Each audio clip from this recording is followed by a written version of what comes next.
मुझे बारिश से डर लगता है। जब भी बारिश मुझे छूती है मैं घबरा जाती हूँ। मैं अपना आपा खो बैठती हूँ और सड़क पर गिर जाती हूँ। मैं अक्सर इतना खाना बना देती हूँ कि उसे ख़त्म नहीं कर पाती। मैं बिना सोचे समझे नंगे हाथों से ओवन में हाथ डाल देती हूँ। एक सुबह मैंने देखा कि पड़ोसी का बच्चा स्कूल जा रहा है। मुझे याद आया कि मुझे अपनी बेटी को जगाना चाहिए, लेकिन जैसे ही मैं उसके कमरे में गई मुझे एहसास हुआ वह कई सालों से जा चुकी थी। एक बार मैं अपनी बेटी वापस लाने पजामा पहनकर स्कूल चली गई। पड़ोसी मुझे अजीब नज़रों से घूर रहे थे। दोस्तों ने कहा कि आगे बढ़ जाओ, लेकिन मैं उस साए से कभी बाहर नहीं निकल पाई। 3 साल पहले एक बरसात के दिन मैंने खुशी खुशी अपने पति और बेटी को घर से विदा किया था। जाने से पहले मैंने उनकी एक तस्वीर भी खींची थी। मुझे नहीं पता था कि वह उसकी आखिरी तस्वीर होगी। मेरे पति एक फॉरेंसिक मनोचिकित्सक के रूप में काम करते थे। वह सीरियल किलर्स के दिमाग का अध्ययन करते थे। उस दिन वह हमारी बेटी को एक जेल में ले गए थे। अंदर एक खतरनाक कैदी था। जैसे ही वह मूल्यांकन शुरू करने वाले थे, जेलर ने उन्हें बाहर बुला लिया। भारी दरवाजा बंद हो गया और मेरी बेटी अंदर ही रह गई। वह कभी वापस नहीं आई। 3 साल बीत चुके हैं। मैं आज भी सच का सामना नहीं कर पाती। मैं शक्की हो गई थी। आखिरकार मेरे पति ने भी मुझे छोड़ दिया। मैं बुरी आदतों में डूब गई। कई दिन सोफे पर पड़ी रहती थी। खिड़की से बाहर खाली नजरों से देखती रहती थी।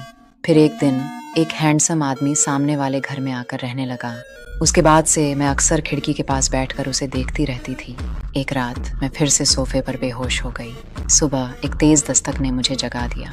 वो नया पड़ोसी था जो मेरे दरवाजे पर फूलों का गुलदस्ता लेकर खड़ा था। उसने भी अपने प्रिय व्यक्ति को खो दिया था। उसकी पत्नी छुट्टियों में डूब गई। क्रूर बात यह थी कि उसकी बेटी ने अपनी आंखों से देखा था।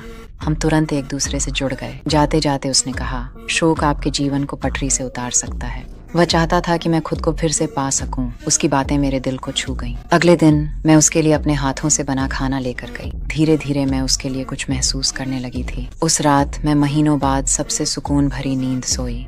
लेकिन मुझे न तो अटारी में चलती परछाई का पता चला और न ही यह मालूम था कि मेरा पड़ोसी भी मुझे चुपचाप देख रहा है। अगली सुबह मुझे अटारी में एक पेंट ब्रश मिला। मैंने उसे उसकी बेटी को देने का सोचा। मैं खुशी खुशी उसके घर की ओर बढ़ी, लेकिन तभी मैंने एक फ्लाइट अटेंडेंट को उसके साथ देखा और वह उसे कसकर पकड़े हुए था। तभी मुझे एहसास हुआ कि उसकी पहले से ही एक गर्लफ्रेंड है। शर्मिंदा होकर मैं मुड़ी और भाग गई। निराश होकर मैं गुस्से में सुपरमार्केट में घुस गई। मैंने जो भी चीज हाथ लगी खरीद ली। वापस आते समय मैंने देखा कि फ्लाइट अटेंडेंट ने पेंट ब्रश को कूड़ेदान में फेंक दिया। राज ने मुझे पूरी तरह निगल लिया। उस दिन के बाद से वह और मैं दुश्मन बन गए। जब तक एक दिन मैंने उसकी एक फोटो ऑनलाइन देखी जिसमें वह किसी और आदमी के साथ घुल मिल रही थी। मैं अपने पड़ोसी को बताना चाहती थी, लेकिन उसी रात मैंने कुछ डरावना देखा। फ्लाइट अटेंडेंट एक कमरे में संघर्ष कर रही थी। उसकी गर्दन कटी हुई थी। उसका शरीर सांस के लिए जूझ रहा था।